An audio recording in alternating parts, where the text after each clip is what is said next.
સંત શ્રી શ્યામબાપુના આશીર્વચનમાંથી વિષય હું, આત્મા અને ઉત્પત્તિ. પ્રકરણ હું કોણ છું તેમાં હુંની કક્ષા 5મી. ભાગ 56. માણસ રોજિંદા કર્મો અથવા ક્યારેક થતા કર્મો જો નિષ્કામ ભાવથી કરે, અકર્તા ભાવથી કરે તો તે કર્મનું બંધન માણસને લાગતું નથી. એટલે કે પોતાની ઈચ્છાથી કર્મ ન થતું હોય તેનું કર્મબંધન પણ નથી રહેતું.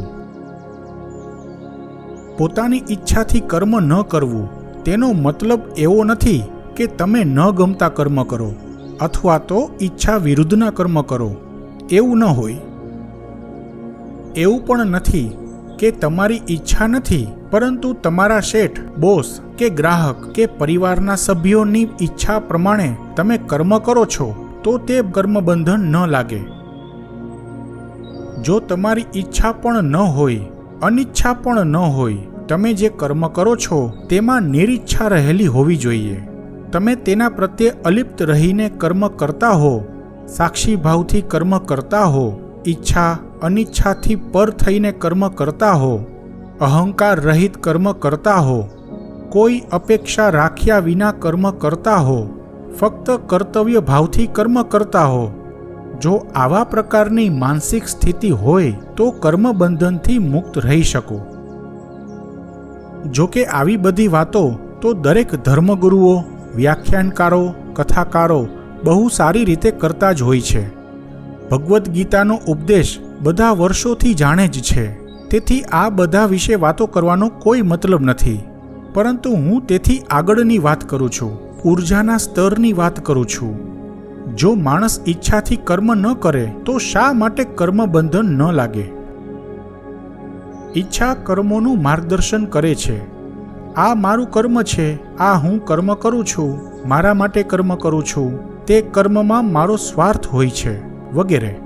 અથવા આ બીજાના માટે કર્મ કરું છું, દાન, દક્ષિણા વગેરે પણ ઈચ્છાપૂર્વક થતા હોય છે. ઈચ્છા છે તે વિચાર છે, તેથી મારા માટે કે બીજાના માટે.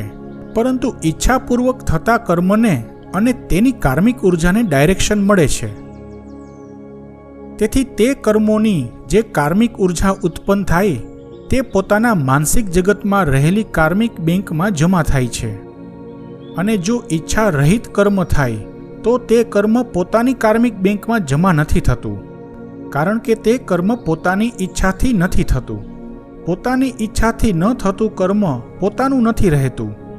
તેથી તે કર્મથી ઉત્પન્ન થયેલી કાર્મિક ઉર્જા પોતાની કાર્મિક બેંકમાં જમા ન થતા વાતાવરણમાં વિલીન થઈ જાય છે.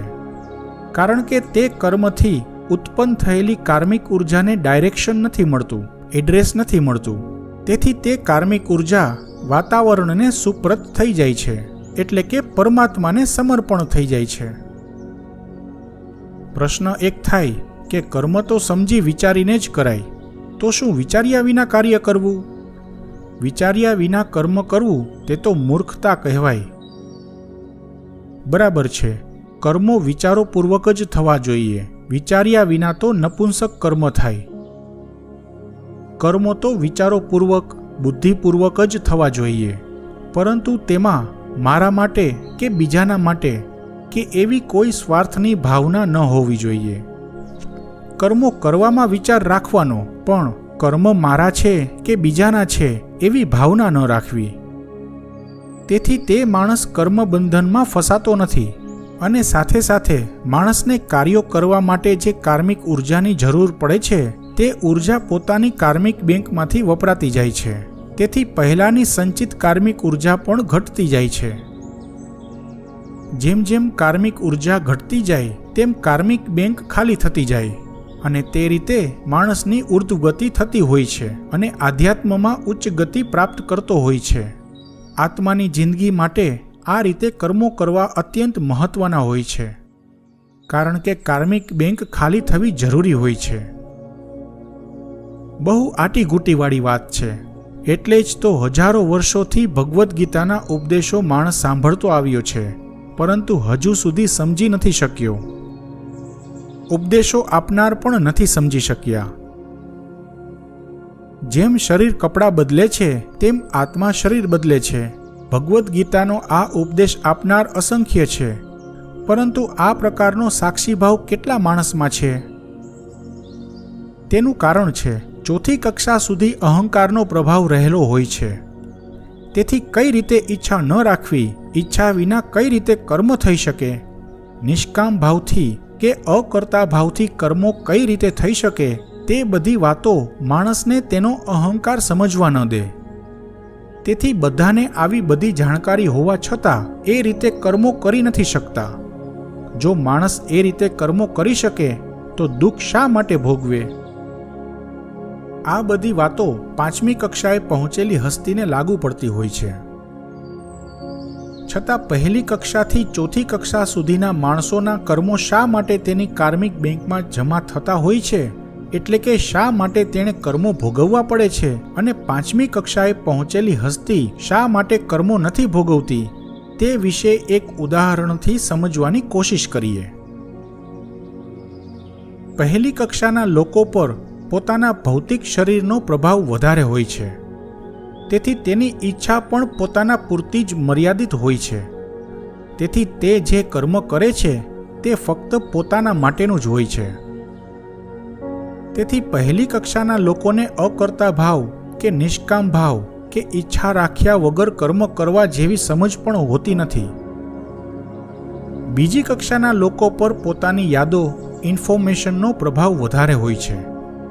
તેથી બીજી કક્ષાના લોકો યાદો અને જાણકારીઓના આધારે પોતાના ભવિષ્યનું પણ વિચારી શકે છે અને પોતાની ટૂંકી સમજ પ્રમાણે અમુક અંશે પ્લાનિંગ પણ કરી શકે છે. તેથી બીજી કક્ષાના લોકોને પણ અકર્તા ભાવ કે નિષ્કામ ભાવ એવી સમજ હોતી નથી અને ઈચ્છા રાખ્યા વગર કર્મ કઈ રીતે કરવા એ બધામાં ગૂંચવાય છે. તેથી કર્મો તો ઈચ્છાપૂર્વક જ થાય છે. ત્રીજી કક્ષાના માણસોમાં સમજ તો હોય છે કે અકર્તા ભાવથી કર્મો કરીએ તો કર્મ બંધનથી મુક્ત રહી શકાય, પરંતુ ત્રીજી કક્ષાના માણસો લાગણીઓ, ભાવનાઓ, જજ્બાતના પ્રવાહમાં વહેતા હોય છે. તેથી તે લોકો જેની સાથે લાગણીથી જોડાયેલા હોય, પરિવારથી જોડાયેલા હોય, તે બધા માટે પણ કર્મો કરતા હોય છે.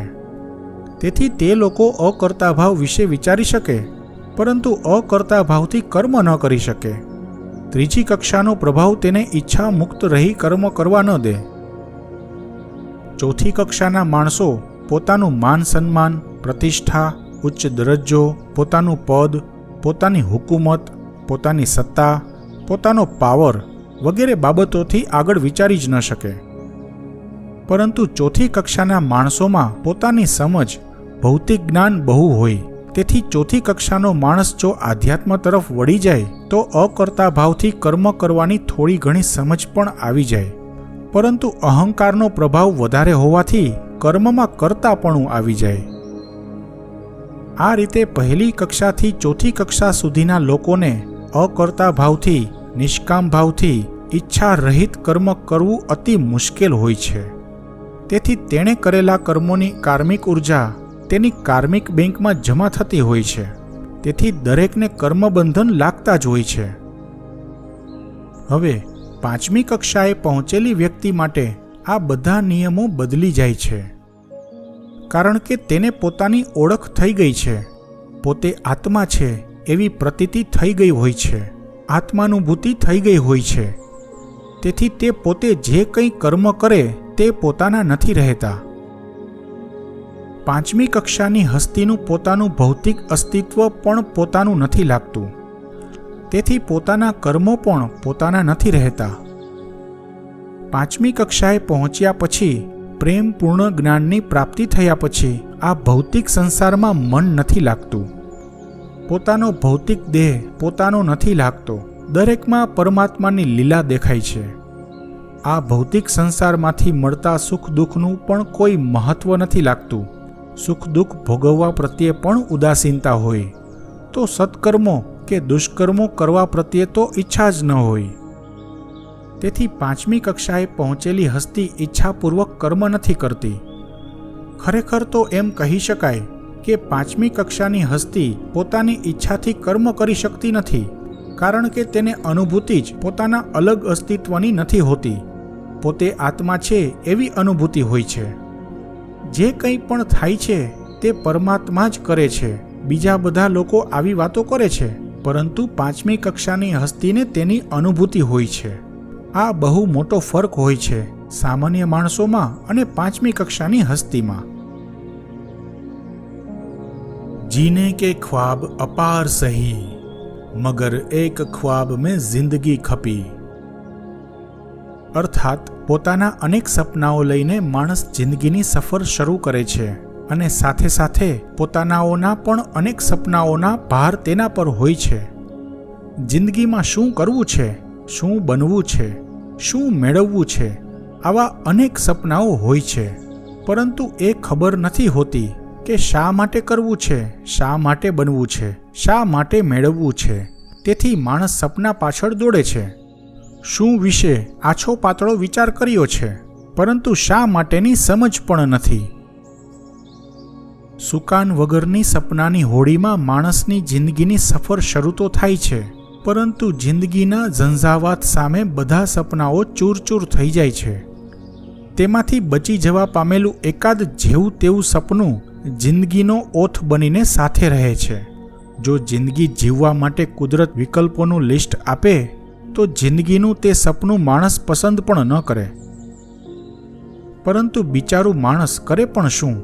પોતાનું ક્યાં કંઈ ચાલે છે? જિંદગી પસંદ કરવા માટે કુદરત વિકલ્પોનું લિસ્ટ જ ક્યાં વાંચવા આપે છે? તેથી જેવા તેવા વાહિયાત સપનાને પણ માણસ પોતાના અંતરની પ્રેરણા માની લે છે અને એ એક સપનું સાકાર કરવા જિંદગી ખપાવી દે છે.